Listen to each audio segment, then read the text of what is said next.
also known as Rehanatul Rasul, the flower of Rasulullah sallallahu alaihi wasallam. Zahra hai kali jisme Hussain aur Hassan phool.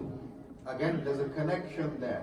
Not, he refers to Sayyidina Imam Hassan and Imam Hussain radiallahu ta'ala as flowers, and the Prophet ﷺ used to say, Huma Rayhanataya fil Jannah, that they are my flowers in Jannah. The Prophet ﷺ used to refer to them as his own flowers, and so they had that title of Rehanatul Rasul. And there's so many narrations. If we went into the virtues of Imam Hussain radiallahu ta'ala, then all of these lectures could be devoted just to the status and virtues of Imam Hussain radiallahu ta'ala. We don't have time. The Prophet ﷺ said about both of them, Man ahabbahuma faqad ahabbani wa man abghadahuma faqad abghadani. Whoever loves them has loved me, and whoever angers them, upsets them, he has upset me. This is how much the Messenger of Allah sallallahu alaihi wasallam loved them. He said they are the leaders of the youth of paradise. And there's different interpretations of this. Right? Is it those people who died in their youth and were martyred in their youth in Jannah, they will be their leaders? Or some people even say, besides the prophets, everybody in Jannah will be in the prime of their youth. So besides the prophets of Allah subhanahu wa ta'ala, they are leaders of all the people of Jannah. And this is something that was given to them by the Prophet sallallahu alaihi wasallam. And the Prophet sallallahu alaihi wasallam often embraced them and held them, and he's sort of hugged them and kissed them, and he would smell their heads and their hair, just like you smell the fragrance of a flower. Again, the flowers of Rasulullah sallallahu alaihi wasallam. And the Prophet sallallahu alaihi wasallam, he saw, there's different narrations. Some mention that it was an angel, the angel who is in control of the rain and the weather. And some narrations specifically state, the Prophet said that this is an angel that has never come to me before. He came to the Prophet sallallahu alaihi wasallam. Another narration mentions Jibreel alayhi salam, where the Prophet ﷺ is kissing the throat of Imam Hussain radiallahu ta'ala. Jibreel alayhi salam comes and says, Ya Rasulullah sallam, do you know that this place where you are kissing on the throat of Hussain, this is the very place where your ummah will strike him with a dagger, and he will be martyred. Sayyidina Rasulullah ﷺ was told by the angels, and this was something that was not hidden, to the extent that Sayyidina Ali al-Murtada radiallahu ta'ala, when traveling past Karbala, he stopped on one occasion, and all his companions were with him, and he said, this is where my son Hussain is going to be martyred. This is where he will camp. This is where so and so will fall. This is where this will happen. And he marked out the whole battlefield of Karbala for them many years before it actually took place. Decades before it actually happened. Sayyidina Ali al-Murtada, all of the Sahaba, they all knew this. What was one of the most important things about this? Mufti Sahib was talking about this as I came in, about the sabr and patience and the example of the family of Rasulullah sallallahu alaihi wasallam. The Prophet sallallahu alaihi wasallam, who is more mustajabud da'wat than Rasulullah sallallahu alaihi wasallam? If he had raised his hands and said, oh Allah, protect Hussain from this, then what? But no. At times of difficulty, when it was time to take a leap into the fire of Namrud, Ibrahim alayhi salam did not make dua, oh Allah, protect me from this. The angel Jibreel alayhi salam came, and he said to Ibrahim alayhi salam, he said, Hallaka min haja. He said, oh Khalilullah, friend of Allah, Nabiullah, do you have any need of my assistance? And Ibrahim alayhi salam asked him, he said, have you come yourself, or has Allah subhanahu wa ta'ala sent you? He said, I have sought permission, I have come myself to see if you need my assistance. Ibrahim alayhi salam said, Kafani ilmuhu bihali. He said, it suffices for me that Allah is aware of my state. Allah is aware of my state. If Allah wishes to protect me, He Himself will protect me. If He wishes for me to make this sacrifice and to go through with it, then I'm happy with it. So the Prophet ﷺ did raise his hands. But what was the dua of the Prophet ﷺ? Is it nature or is it nurture?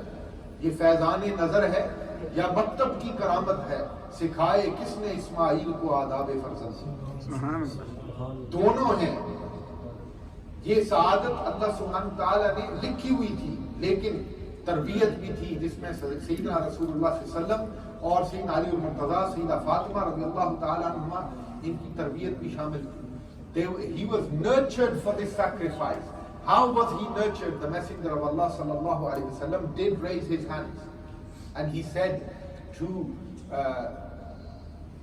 Allah subhanahu wa ta'ala, Allahumma atil Husayna sabran wa ajra. Subhanallah. Allah, give Hussein patience, give him sabr and reward him handsomely upon it. And so Sayyidina Imam Hussein radiallahu ta'ala, his martyrdom was known from childhood and well known amongst the Sahaba. But this is something that he was nurtured for, and he was prepared for. Sayyidina Imam Hussein radiallahu ta'ala, moving on from there, what about Yazid? Again, just a very brief introduction to this individual as well. Wretched individual is somebody who was born Yazid bin Muawiyah, Yazid, son of Sayyidina Muawiyah, and extremely in his appearance wasn't very pleasant, not very pleasant in his appearance, overweight, and somebody who will for eternity have the blood of the Ahlul Bayt, the family of Rasulullah on his hand, and has been maligned for this throughout history and will continue to be for this. He was somebody who was very distant from the practices of the deen, and he was born in the 25th year after Hijrah, and he was somebody who was known for his ill behavior and his distance from the deen, to the extent that there came a point where he openly allowed and permitted marriage with those relations that Allah subhanahu wa ta'ala forbids. Drinking and adultery of this extreme nature, and gambling and all sorts of sort of vices were common practice for him. And this is somebody that Sayyidina Imam Hussein radiallahu ta'ala was unwilling to give his hand into the hand of. This is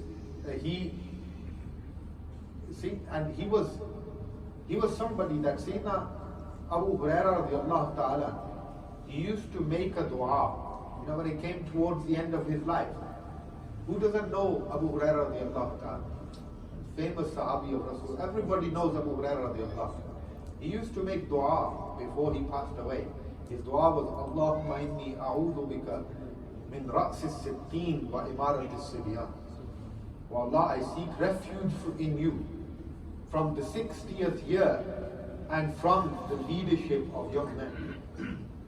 And it was the 60th year after Hijrah when Yazid, he claimed leadership.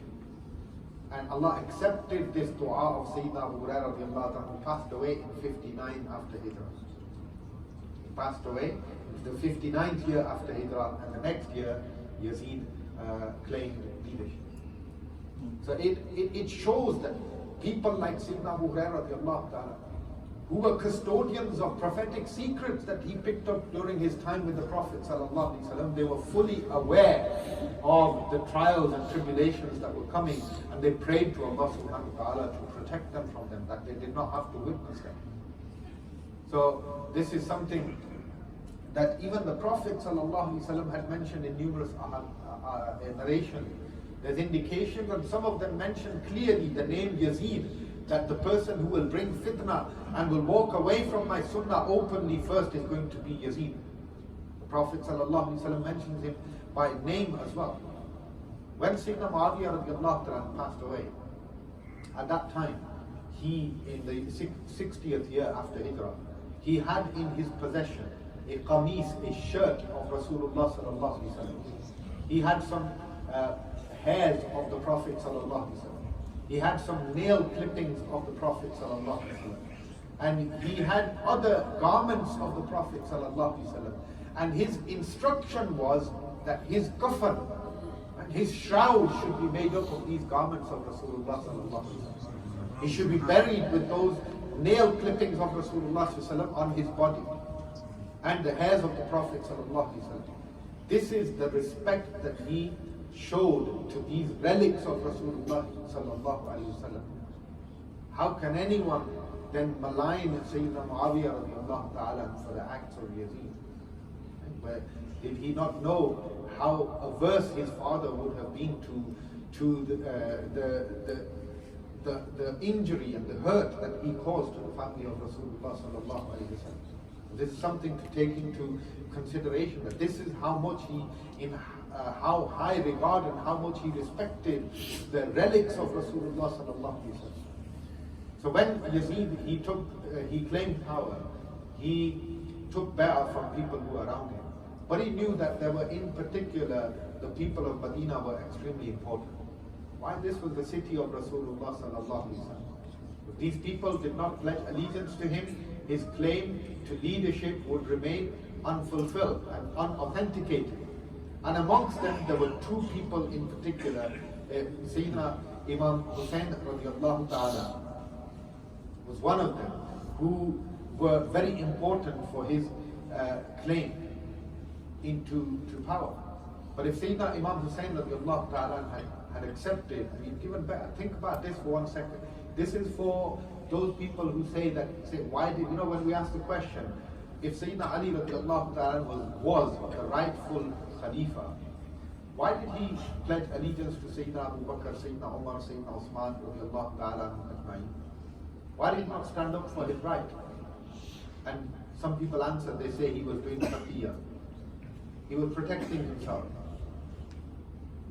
If this was the case, why did Sayyidina Imam Hussain radiallahu ta'ala not give bay'ah to Yazid? Why didn't he practice taqiyya? If he did, he would have been showered with all the blessings of this world, all the wealth that he wished for and everything, and he would have lived the life of a king. He chose not to because he knew that Yazid was not the rightful leader.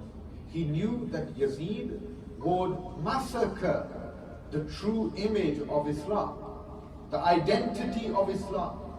And this is why, the topic of these gatherings is Karbala and the identity of a Muslim and the sanctity of the Muslim identity and preservation of the Muslim identity. This is ultimately that sacrifice.